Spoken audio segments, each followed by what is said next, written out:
the magnificent treasure of Persia. Considered to be the largest royal jewelry, gold artifacts, different colored diamonds, and gemstones collection in the world. Every piece of this collection is a reflection of the tumultuous history of this great nation, and artistry of the residents of this land.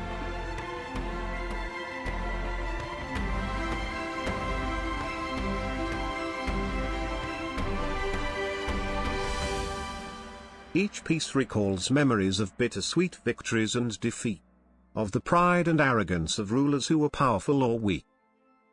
On today's video, we are going back in time and witness the beautiful history of this country through the art of jewelry. 10th on our list are the Rubies and Spinel collection. The crimson blood glittering as the rubies which travelled all the way from mines of Burma, was set in a belt buckle. Such piece with the multiple rubies that are from old mines with a pigeon blood color is utterly rare and remarkable.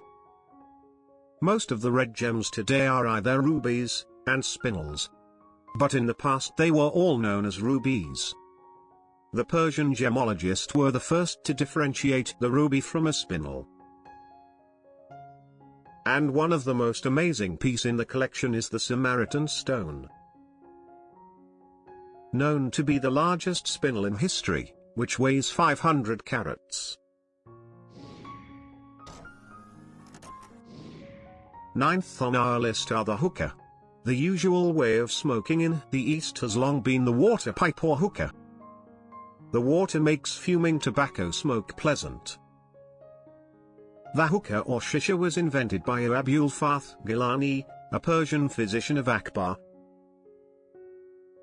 And one of the best example is this beautiful rose of turquoise and ruby bowl and vase, which belongs to the 17th century Nader Shah period.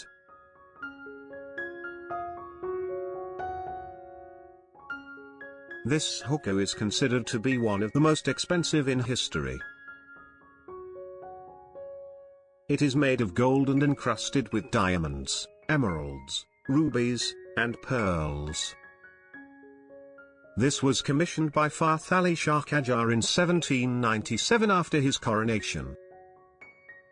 During at this time the works of enamelist of Persia was considered to be the best in the world. But perhaps the best bowl and vase of the hookah was during the time of Nader Shah in 1736. And one of its example is this exquisite engraved ostrich egg covered with gold. A prime example of a great craftsmanship during at that time. 8th on our list are the Banquet jewels. An ambassador from the West wrote 200 years ago, that during the banquet with the king and the noble of the kingdom, the banquet hall was filled with amazing jeweled objects, that was meant to serve food, like the basin sets, bowls, pitcher, trays, dish covers, and candlestick, would be covered not just by gold but all the gems that you can imagine. And a good example is this 20 pieces of gold dish cover.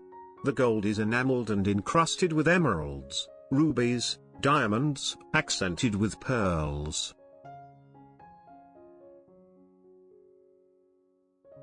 Another beautiful piece is the gold enameled ewer. The piece is from the 16th century. But when you look at it, as if it was only made yesterday, it is so beautifully crafted it could worth millions if it is going on auction.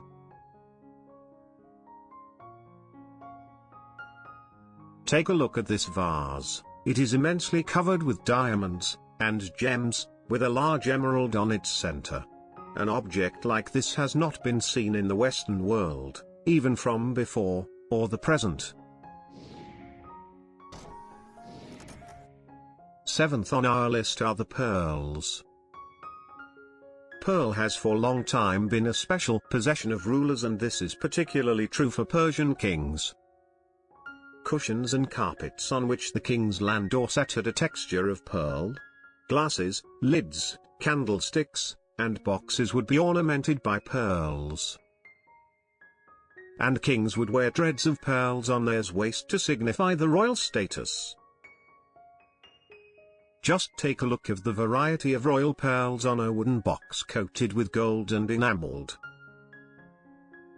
Sometimes they occasionally use pearls with strange shapes to turn them into a brooch, or a pendant. The royal's crown of the Qajar dynasty made in 1796. The Kiani crown is saturated with pearls. The crown itself is made of red velvet on which thousands of pearls and other gemstone were set.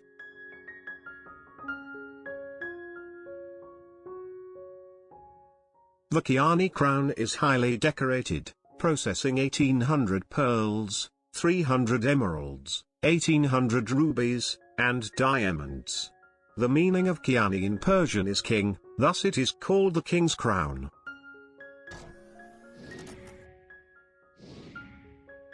Sixth on our list is the Imperial sword of Iran. The role of a sword, in every emperor's journey, is very important. And amongst the many magnificent jewels is the Imperial sword or Chez sword, which was manufactured in 1306, is considered as one of the most important items in the royal regalia.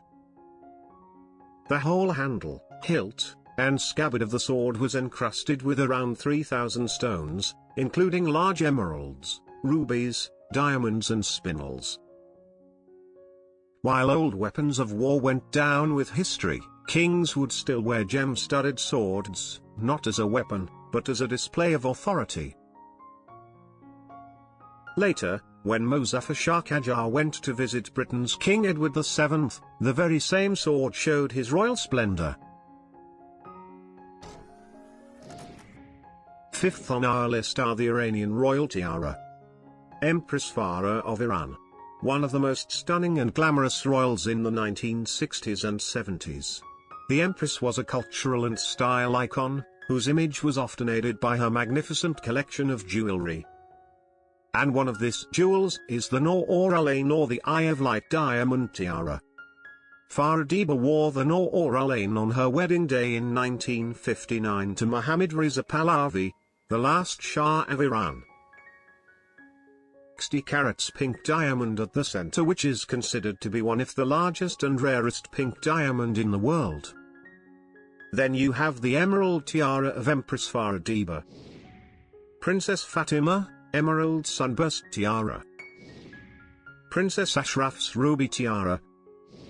Empress Farah Pahlavi's turquoise tiara. The flame tiara of Princess Shams.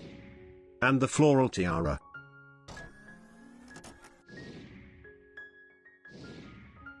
Fourth on our list is the royal jeweled aigrette. The term aigrette refers to the tufted crest or head plumes of the aigrette, used for adorning the headdress of a person. The word may also identify any similar ornament, in gems. During the Qajar era, the aigrettes were studded with diamonds and rubies and all other gems to decorate the crown of the kings, or the ceremonial chanfron of their horses.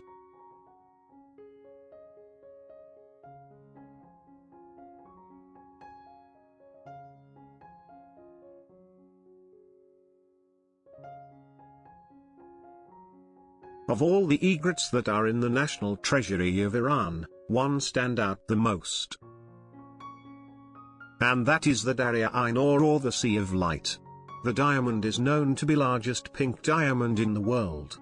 This diamond, like the Koh-i-Noor, was mined in Kola mine in Andhra Pradesh, India. In 1739, Nader Shah of Iran invaded northern India, occupied Delhi. As payment for returning the crown of India to the Mughal Emperor Muhammad, he took possession of the entire fabled treasury of the Mughals, including the Darya-i Noor. Jewel-studded globe is the most magnificent globe in existence. It has a total height of 110 centimeters and a diameter of 45 centimeters, and is covered with over 51,000 gemstones. The seas and oceans are shown with emeralds. land masses are mostly displayed in rubies and spinels. Iran, Britain, France, and parts of South Asia are shown in diamonds. The base is constructed of wood, covered with a layer of gold. Approximately 35 kilograms of pure gold is used in the globe.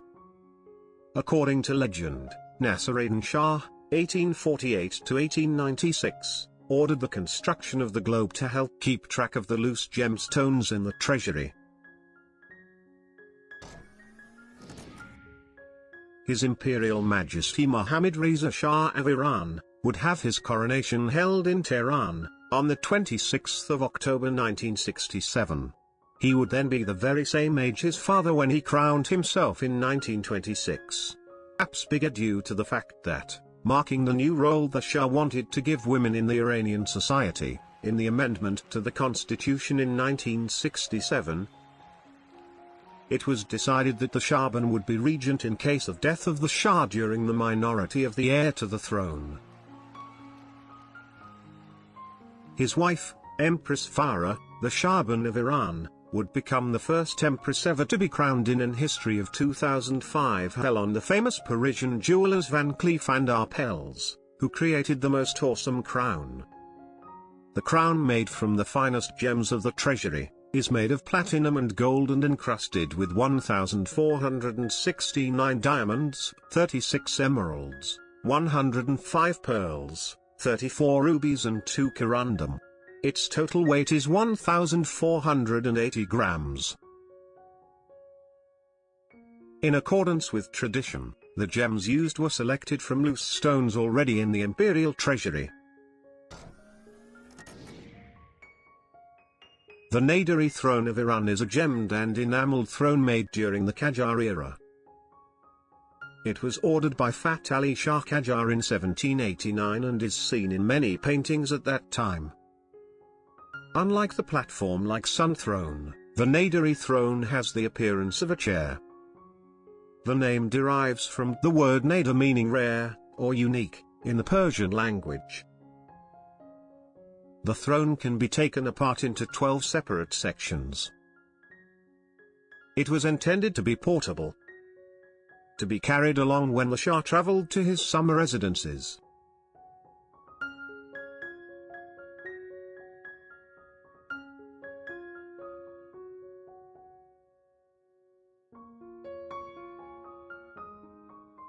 It is made of wood, covered with gold and encrusted with jewels.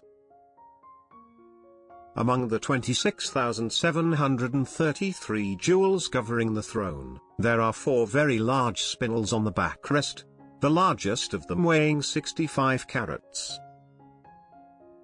The throne was kept in Golestan Palace, but it was later transferred to the National Treasury of the Central Bank of Iran. It was last used in the coronation ceremony of Shah Mohammad Reza Pahlavi in 1967.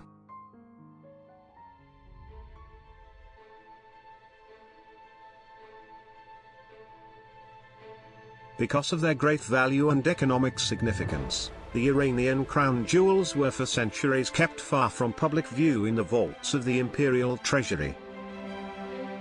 However, as the first Pahlavi Shah had transferred ownership of the crown jewels to the state, his son, Mohammad Reza Pahlavi, decreed that the most spectacular of the jewels should be put on public display at the Central Bank of Iran. When the Iranian Revolution toppled the Pahlavi dynasty in 1979, it was feared that in the chaos the Iranian crown jewels had been stolen or sold by the revolutionaries. Although in fact some smaller items were stolen and smuggled across Iran's borders, the bulk of the collection remained intact. This became evident when the revolutionary government under the presidency of Hashemi Rafsanjani reopened the permanent exhibition of the Iranian crown jewels to the public in the 1990s. They remain on public display.